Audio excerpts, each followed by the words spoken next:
El monumento arqueológico Chotuna Chornacap básicamente está representado por un gran edificio, un monumento notable de aproximadamente 80 metros en la base y casi 40 metros de altura en su momento más importante.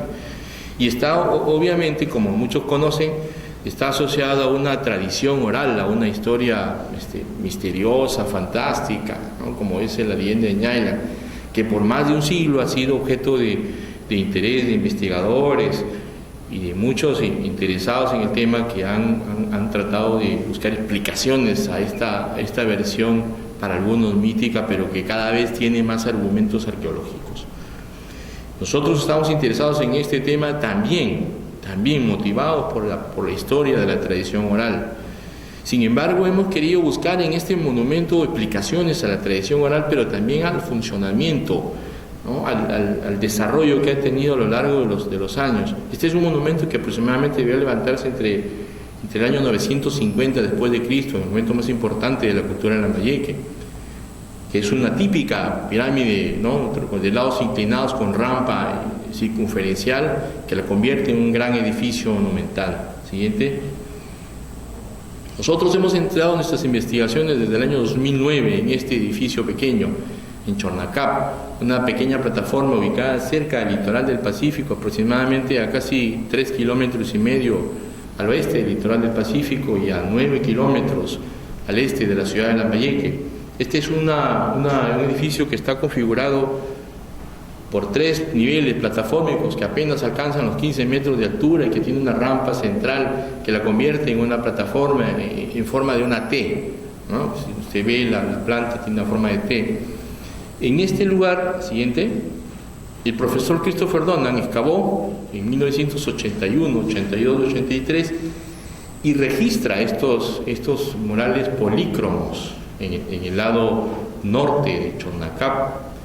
Y entonces este elemento arquitectónico, decorativo, que tiene y guarda rasgos muy parecidos a la tradición colorística del arte mural lambayecano, pero que ha recibido la clara influencia de lo que nosotros llamamos el Horizonte Medio, para no usar el término Wari como un elemento que puede generar confusión. Y hablo de Horizonte Medio cuando me refiero a una época y no a un estilo en especial. Nosotros, entonces, motivados por la presencia de estas pinturas, decidimos reabrir esta fachada que Donan había excavado en la década del 80.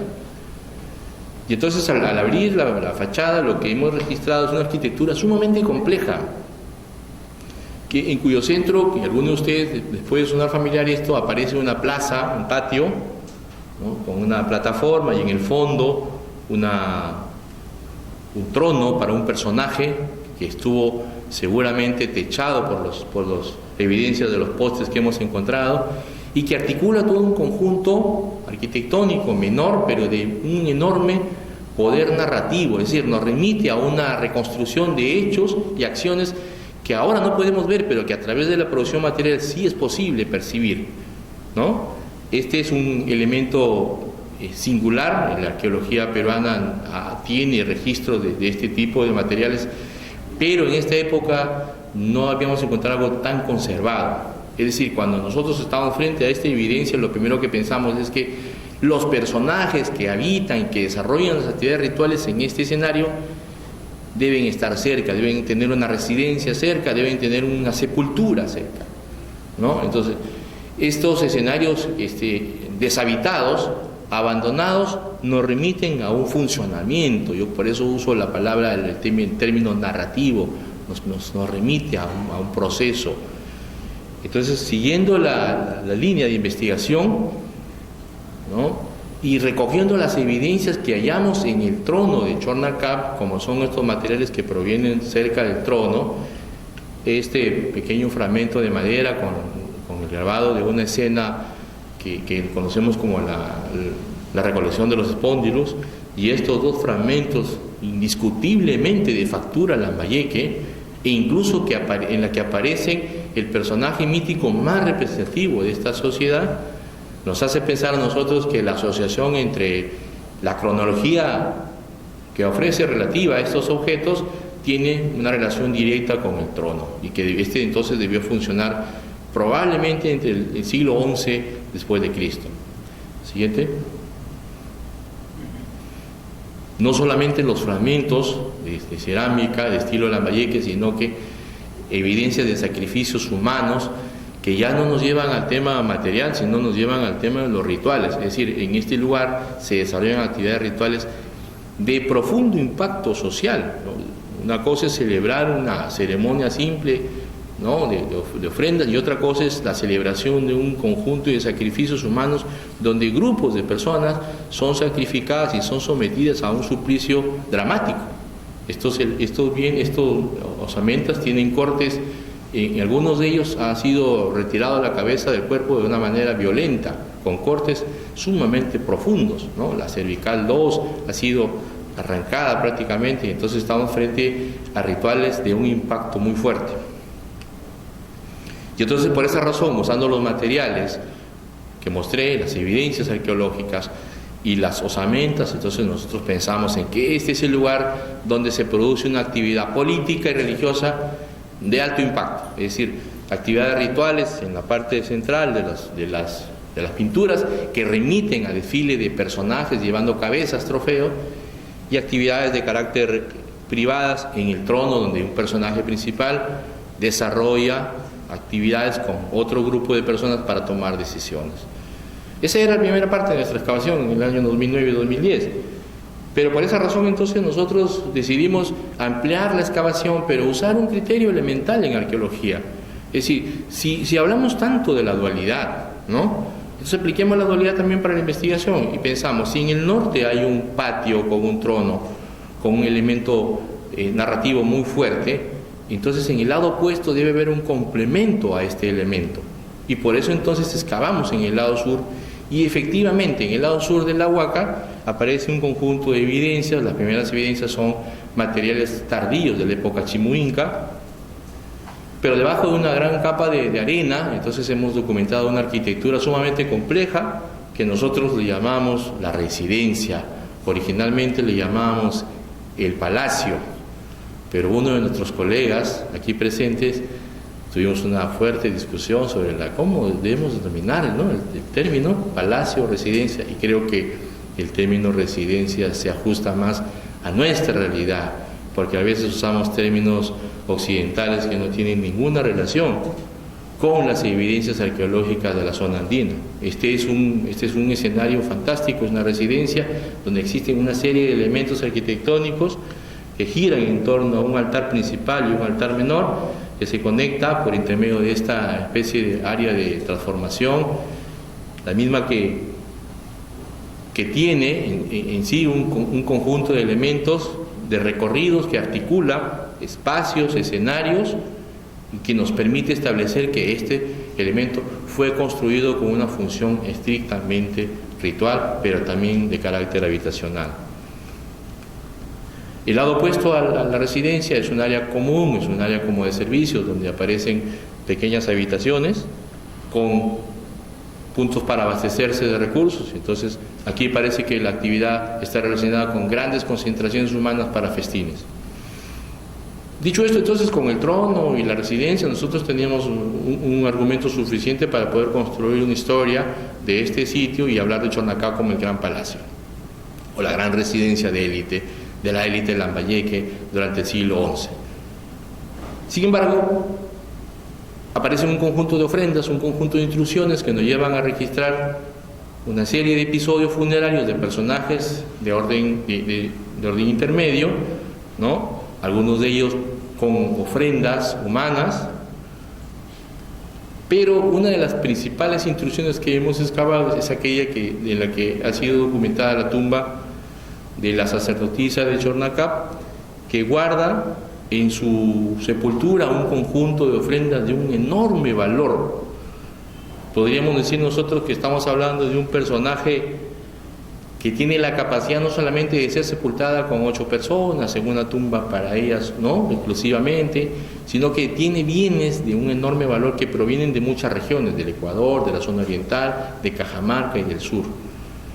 Entonces es una especie de líder, ¿no?, política y religiosa que tiene control y dominio en Chornacá. y que además construye una relación muy estrecha con la gente de Cajamarca. Debajo de estos conjuntos de ofrendas aparecen las telas pintadas que aluden a un tema frecuente en la arqueología lambayeque, como es la luna y el mar. También aparece un conjunto de pisadas que hacen referencia a un evento de cierre de la tumba con un proceso de agua, y estas pisadas que dan la impresión de que el fardo que está dentro es como una especie de semilla y el agua es la que va a hacer fecundar esta semilla, ¿no? Entonces ahora tenemos el fardo, apenas a 60 centímetros encontramos el fardo con todo el conjunto de bienes. Yo cuando me refiero al fardo estamos hablando de un personaje sentado, flexionado, por lo tanto muchos de los bienes han caído, ¿no?, por la presión misma del relleno, y ha sido muy difícil recuperarlos en forma intacta porque han estado presionados por el relleno. Un fardo con una máscara con lágrimas, como si este personaje expresa un sollozo en el momento de su sepultura. Bienes de prestigio que tienen mucho valor documental, pero también tienen valor tecnológico, como este repertorio de bienes entre corona, orejeras de oro y plata, que revelan una enorme capacidad tecnológica en esta época, que han resuelto una serie de tecnologías, pero que también reafirman el tema dual, objetos de oro y objetos de plata, que es una constante, ¿no?, como una filosofía permanente en el área andina. Objetos que revelan el poder de este personaje, como este cetro de oro, en la que aparece un personaje en un podio instalado con un techo, como si estuviese en un escenario especial. Este cuenco de plata totalmente repujado en la parte exterior, que tiene también un enorme discurso que alude a un tema marítimo. Vasos bimetálicos, es decir, todo un conjunto de bienes, ¿no?, que revelan no solamente el poder, la autoridad, el rango del personaje, sino el conjunto de elementos que son su propiedad. Porque, ojo con esto, los bienes no han salido de una fábrica. Los bienes de este personaje han sido elaborados y construidos exclusivamente para ella. Es decir, no se encuentran en otro lado. Y eso es lo importante. O sea, esta corona, los vasos, los bienes que usa en su sepultura son creados y construidos específicamente para esta persona, lo que habla entonces del enorme poder que tiene este personaje. Juego de pectorales, de concha, brazaletes, es decir, un conjunto de bienes que revelan un enorme prestigio de este personaje.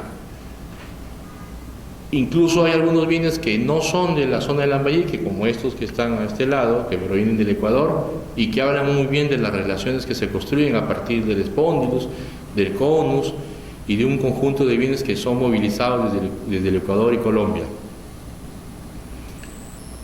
Lingotes de oro y de plata que son colocadas en algunos de sus acompañantes, que generan la idea de una sensación de profundo simbolismo para destacar el estatus de cada uno de estos personajes que le acompañan.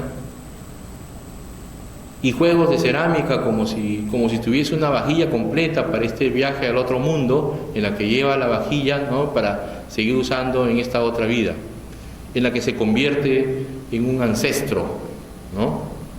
Bien. Hemos tenido la suerte de contar con la intervención de 3 antropólogos físicos para certificar el género, es decir, el sexo de este personaje. Es una mujer de 45 a 50 años.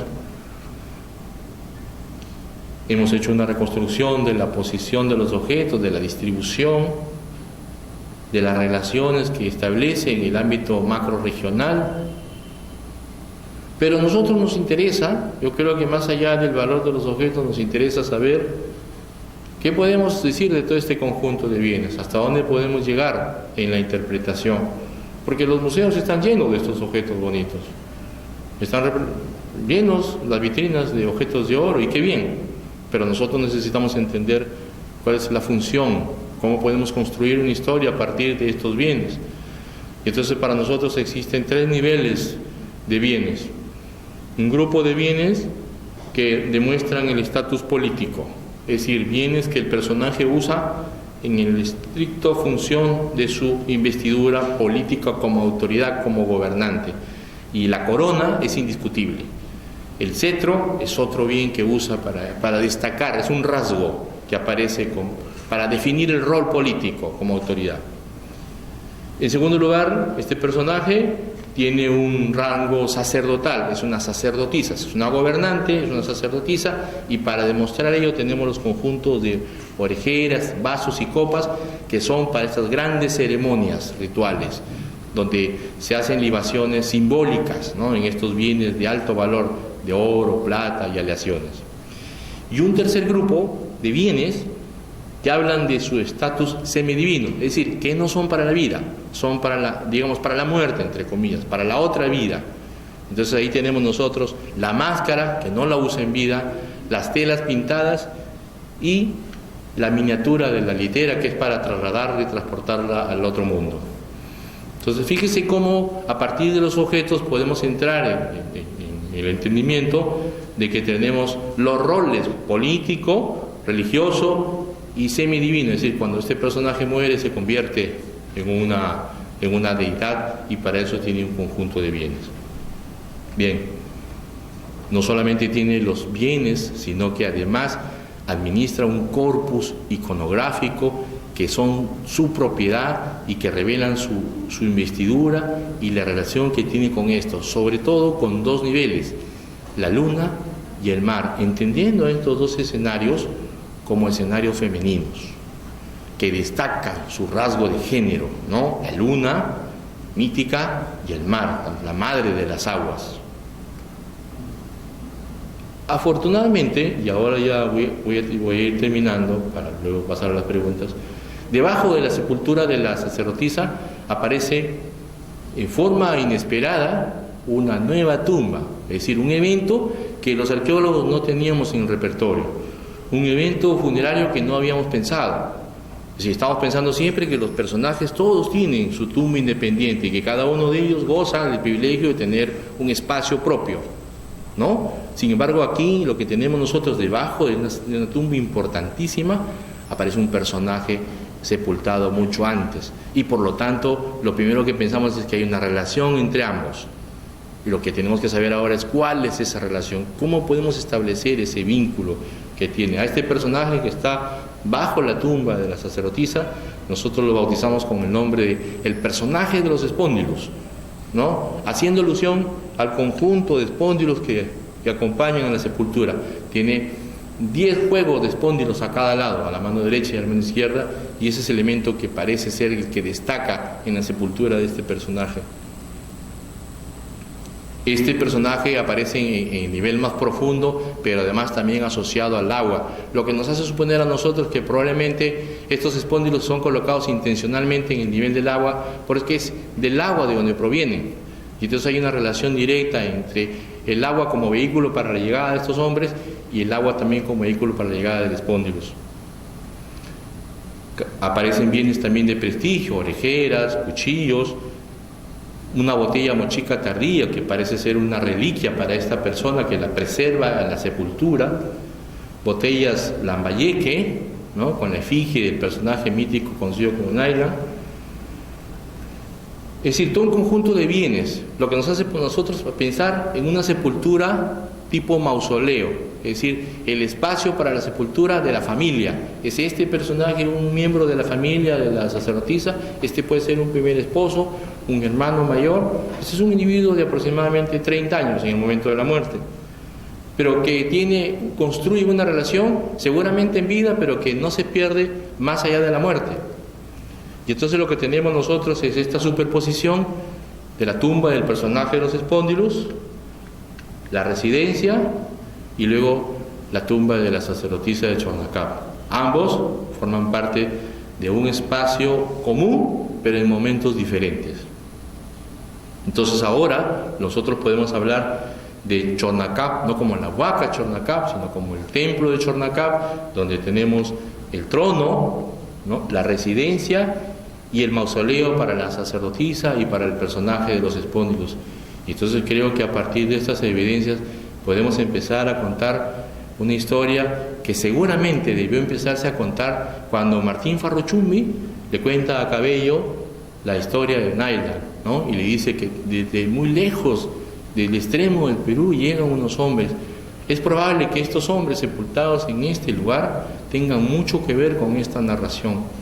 Y los próximos años, con la inversión del Estado, y yo creo que así será, podremos tener nosotros mayores argumentos para hablar sobre la historia o el misterio que envuelve a Chornacap en frente a la leyenda de Nailán. Muchas gracias.